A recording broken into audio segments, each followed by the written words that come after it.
क्या वंदे मातरम को जनगण मन के बराबर सम्मान नहीं मिलना चाहिए? गृह मंत्रालय की इस गुप्त बैठक ने पूरे देश में एक नई बहस छेड़ दी है। आज बात होगी उस गीत की जिसे सुनकर कभी अंग्रेजों के माथे पर पसीना आ जाता था।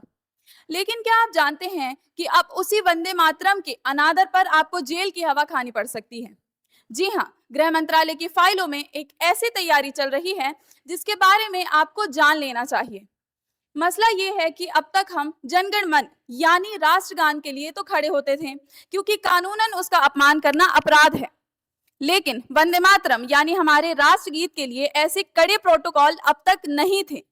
अब केंद्र सरकार कह रही है कि भैया बहुत हुआ, अब वंदे मातरम को भी वही वीआईपी ट्रीटमेंट मिलेगा जो आज तक राष्ट्रगान को मिलता आया है।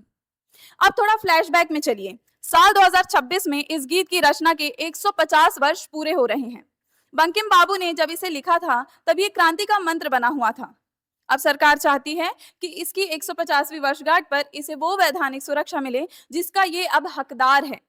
गृह मंत्रालय में बैठकें हो रही हैं कि prevention of insults to national honour act 1971 में क्या क्या बदलाव किए जाने चाहिए।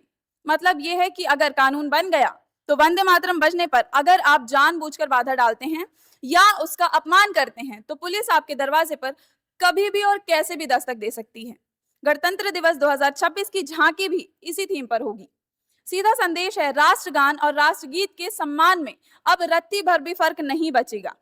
अब आप कहेंगे क्या सम्मान कानून से आता है? तो देखिए, कानून तो अनुशासन के लिए होता है, सम्मान तो भीतर से आना चाहिए।